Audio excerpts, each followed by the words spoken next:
ವಿರಾಮದ ನಂತರ ಸುಹಾಸಿನಿ ಕಾರ್ಯಕ್ರಮಕ್ಕೆ ಮತ್ತೊಮ್ಮೆ ಸ್ವಾಗತ.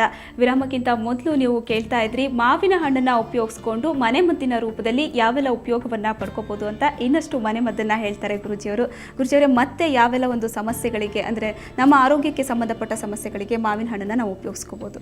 ಈ ಮಾವಿನ ಸಿಪ್ಪೆ ಇದೆಯಲ್ಲ, ಹಣ್ಣಿನ ಸಿಪ್ಪೆ ಟ್ಯೂಮರ್ನು ಸಮೇತ ಕರಗಿಸ್ತಕ್ಕಂಥ ಶಕ್ತಿ ಅದಕ್ಕಿದೆ ಅಂಥೇಳಿ 2000ನೇ ಇಸ್ವಿನಲ್ಲಿ ಡಾಕ್ಟರ್ ಮೊಹಮ್ಮದ್ ಆಲಿ ಮತ್ತು ಮೊಯಿ ಅಂಥೇಳಿ ಅವರಿಬ್ಬರೂ ಸಮೇತ ಒಂದು ಟೀಮ್ ಮಾಡಿಕೊಂಡು ಒಂದು ಸಂಶೋಧನೆ ಮಾಡಿದರು.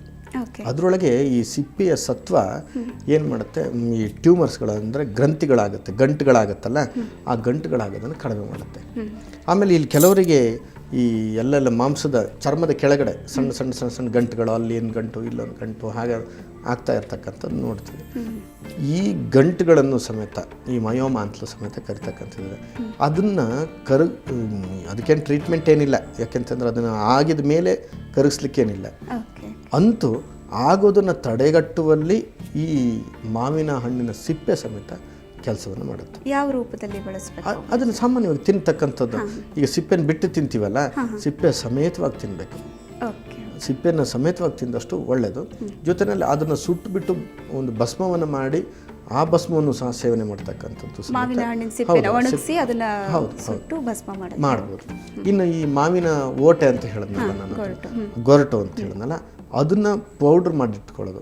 ಒಡೆದು ಬಿಟ್ಟರೆ ಅದ್ರ ಒಳಗಡೆ ಮತ್ತೊಂದು ಒಂಥರ ಸಣ್ಣ ಸಾಫ್ಟ್ ಆಗಿರ್ತಕ್ಕಂಥದ್ದು ಕಾಯಿ ಥರದ್ದಿರುತ್ತೆ. ಸಾಮಾನ್ಯವಾಗಿ ಉಪ್ಪಿನಕಾಯಿನಲ್ಲಿ ಹಿಂಗೆ ಒತ್ತಿದ್ರೆ ಹಿಂಗೆ ಹಾರ ಬಿಡುತ್ತಲ್ಲ, ಅದೇ ಥರದ್ದು ಸ್ವಲ್ಪ ಗೊರಟಾದ ಮೇಲೂ ಸಮೇತ ಅದರೊಳಗೆ ಹೊಡೆದ್ರೆ ಪುನಃ ಅದರೊಳಗಡೆ ಒಂದಿರುತ್ತೆ. ಅದನ್ನು ಒಣಗಿಸ್ಬಿಟ್ಟು ಪೌಡ್ರ್ ಮಾಡಿ ಇಟ್ಕೊಳ್ಬೇಕು. ಇದರ ಪೌಡ್ರು ಜೊತೆಯಲ್ಲಿ ಮಧುನಾಶಿನಿ ಅಂತ ಒಂದು ಎಲೆ ಬರುತ್ತೆ, ಅದರ ಪೌಡ್ರು, ಮತ್ತು ನೇರಳೆ ಬೀಜ, ನೇರಳೆ ಹಣ್ಣು ಸಮೇತ ಇವೆಲ್ಲ ಆಯುರ್ವೇದಿಕ್ ಸೆಂಟರ್ಗಳಲ್ಲಿ ಸಿಗುತ್ತೆ. ಆಯುರ್ವೇದಿಕ್ ಸೆಂಟರ್ ನೇರಳೆ ಬೀಜ ಸಿಕ್ಕೋದಿಲ್ಲ, ಗ್ರಂಥಿಗೆ ಅಂಗಡಿಗಳಲ್ಲಿ ಕೆಲವೊಂದು ಕಡೆ ಸಿಕ್ಕಬಹುದು.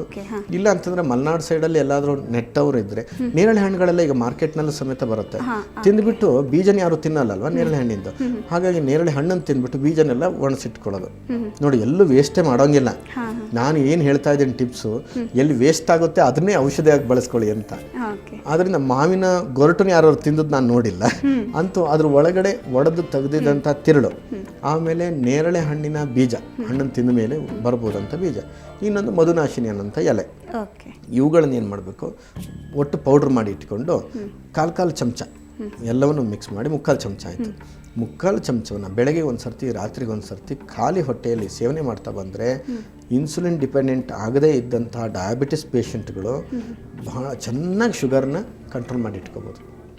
ಅಂದರೆ ಮಾತ್ರೆಗಳಿಂದ ಕಂಟ್ರೋಲ್ ಆಗದೇ ಇರುವಷ್ಟು ಚೆನ್ನಾಗಿ ಇದೇ ಒಂದು ಪುಡಿಯಿಂದ ಅವರ ಶುಗರ್ ಲೆವೆಲ್ ಕಂಟ್ರೋಲ್ ಆಗುತ್ತೆ.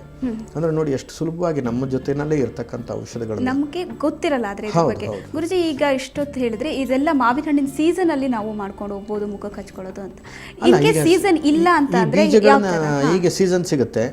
ಸಾಧಾರಣ ಒಂದು ಯಾರಿಲ್ಲ ಅಂತಂದ್ರೆ ವಾರಕ್ಕೆ ಒಂದು 2-3 kgನಾದ್ರೂ ಮನೆಗೆ ತಂದಿರ್ತಾರೆ. ಯಾರು ಬೇಕಾದ್ರೂ ತಿಂದಿರಲಿ, ಅದನ್ನ ಒಡೆದ್ಬಿಟ್ಟು ಒಳಗಡೆ ಗೊರಟನ್ನ ಶೇಖರಣೆ ಮಾಡ್ಬೋದಲ್ವಾ. ಎಲ್ಲರೂ ತಿಂದ ಮೇಲೆ ತಿಂದು ಕೊಟ್ಟಿರ್ತಕ್ಕಂಥ ಓಟ ಏನಿದೆ ಅದನ್ನು ಒಡೆದು ಪುಡಿ ಮಾಡಿ ಒಂದು ಕಡೆ ಶೇಖರಣೆ ಮಾಡಿ ಇಟ್ಕೊಬೋದು, ಪೌಡ್ರ್ ಮಾಡಿ ಇಟ್ಕೊಳ್ಬೋದು. ಅದೇನು ತೊಂದರೆ ಇಲ್ಲ. ನೇರಳೆ ಹಣ್ಣು ಸಮೇತ ಬೀಜ ನನಗೆ ಬೇಕು ಅಂತ ಕೇಳಿ ತಗೊಂಡು ಇದು ಮಾಡ್ಬೋದು. ಅವುಗಳನ್ನು ತೊಳೆದು ಚಂದ ಮಾಡಿ ಇಟ್ಕೊಂಡು ಆಮೇಲೆ ಒಣಗಿಸಿ ಪೌಡ್ರ್ ಮಾಡಿ ಇಟ್ಕೊಬೋದು. ನೆಕ್ಸ್ಟ್ ಯಾವಾಗ ಕಾರು ಬರುತ್ತೆ, ಇನ್ನೊಂದು ಸೀಸನ್ ತನಕನೂ ಬೇಕಾದಷ್ಟು ಮಾಡ್ಕೊಳ್ತಕ್ಕಂಥ ಸಾಧ್ಯತೆಗಳು ಇದೆ. ಇನ್ನು ಬಾಣಂತಿಯರ್ನಲ್ಲೂ ಸಹ ಮಾವು ಬಹಳಷ್ಟು ಒಳ್ಳೆಯದು. ಹೇಗೆ ಅಂತಂದರೆ, ಈ ಬಾಣಂತಿಯರ ನಿಪ್ಪಲ್ ಕ್ರ್ಯಾಕ್ ಅಂತ ಆಗುತ್ತೆ.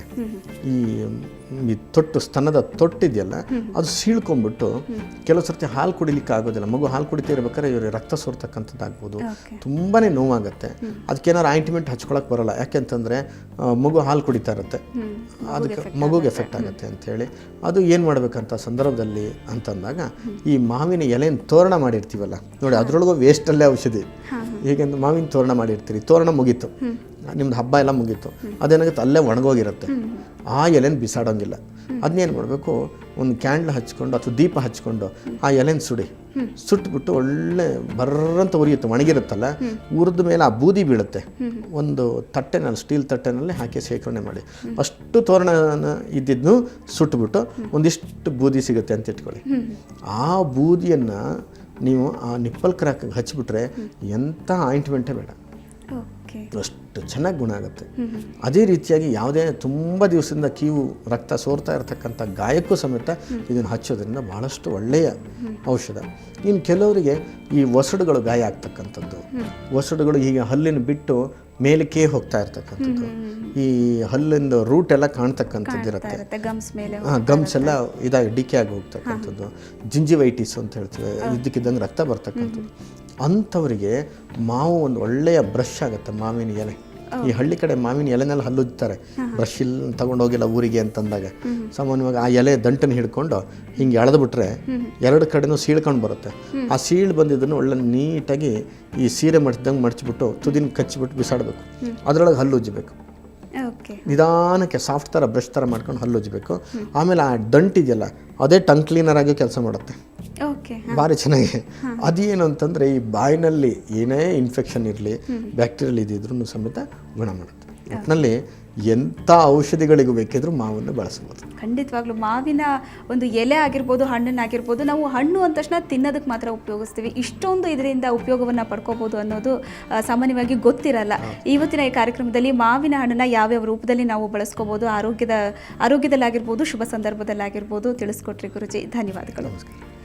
ನೋಡಿದ್ರಲ್ಲ ವೀಕ್ಷಕರೇ, ಇವತ್ತಿನ ಸುಹಾಸಿನಿ ಕಾರ್ಯಕ್ರಮದಲ್ಲಿ ಮಾವಿನ ಹಣ್ಣಿನ ಮಹತ್ವದ ಜೊತೆಗೆ ಶುಭ ಸಂದರ್ಭದಲ್ಲಾಗಿರ್ಬೋದು ಅಥವಾ ನಮ್ಮ ಒಂದು ಬ್ಯೂಟಿ ಟಿಪ್ಸ್ನ ರೂಪದಲ್ಲಿ ನಾವು ಮಾವಿನ ಹಣ್ಣನ್ನು ಯಾವ ರೀತಿ ಉಪಯೋಗಿಸ್ಕೋಬೋದು, ಈ ಬಗ್ಗೆ ಇವತ್ತಿನ ಸುಹಾಸಿನಿ ಕಾರ್ಯಕ್ರಮ ನಿಮಗೆ ತಿಳಿಸ್ಕೊಟ್ಟಿದೆ.